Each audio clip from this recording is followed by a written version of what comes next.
Ngiyabingelela egameni likaJesu, igama lami ngokuphiliwa kwagumbi, ngingukagumbi egameni likaJesu osindisiwe, othethelelwe izolo, umntwana kaNkulunkulu. Ngithi nje ake ngibheke la ey'nsukwini la kuphilwa khona kukhulunywa ngobrother Enigma ogcwele umhlaba wonke. Kodwa nje ngithanda ukuthi abazalwane ngiyasho ukuthi asiphendukeni, nami futhi ngiyaphenduka, cause akukho kusha asikhumbuza khona, akukho kusha akushoyo okungamanga, konke ngempela kuyiqiniso. Ngike ngafunda izwi lenkosi uGenesis 6 Genesis chapter 6 verse uGenesis chapter 6 into engiyibukile lapho unezihloko ezihlukile ukuthi ukwanda kobubi kubantu chapter 6. Same chapter 6 azophinde futhi athi ukumenyezelwa ukumenyezelwa kukazamcolo. Aphinde kuzothi chapter 7 azothi ukufika ke manje kukazamcolo njengoba umenyezelwa. And then chapter 8 azothi ukuphela kukazamcolo. Mawuthi lokhu nje ufunda ama-topic azokutshela lokho.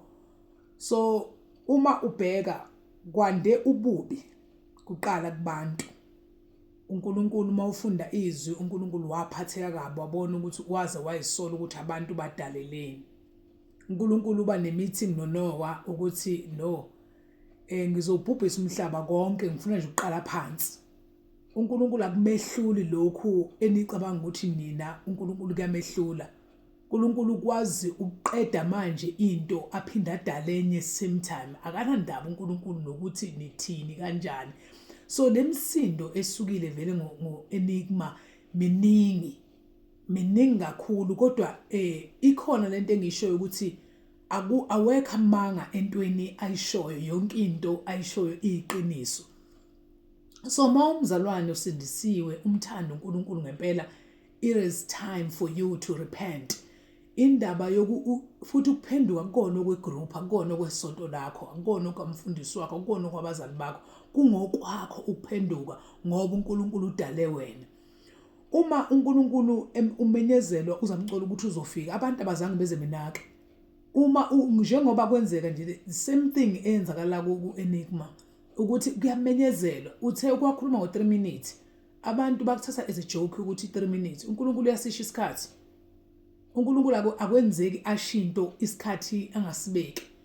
Uma ngabe sibuka indaba yesikhathi, ubeka isikhathi ku-chapter 7, uGenesis chapter 7 uverse 4 athi ngokuba emva kwezinsuku eziyisikhombisa ngiyakunisa imvula emhlabeni izinsuku ezingama40 nobusuku obungama40.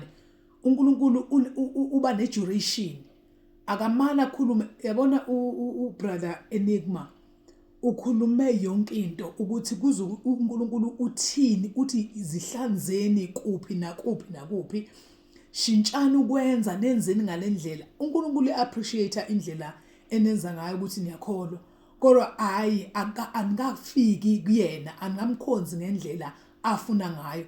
So njengoba ke nikwenza ke lokho nikwenza, uthi ukuze ningibone ke mina shintshani u1 no2 no3.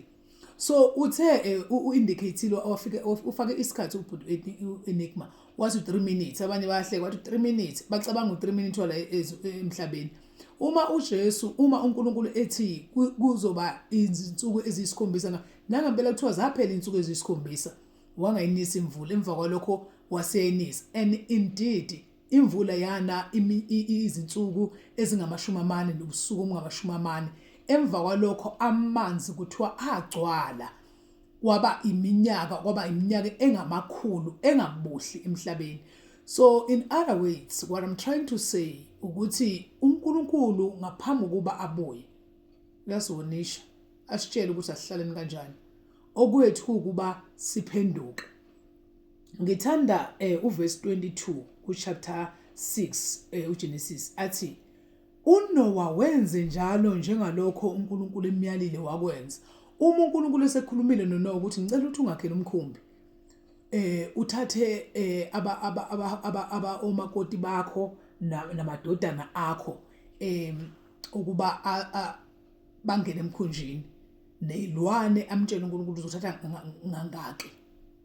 iBhayibheli libe selithi uNoah wenze njalo njengalokhu uNkulunkulu amyalile wakwenza. uNkulunkulu uyakhuluma kuBhuti Enigma athi go back and tell them ukuthi ngifuna u1 no2.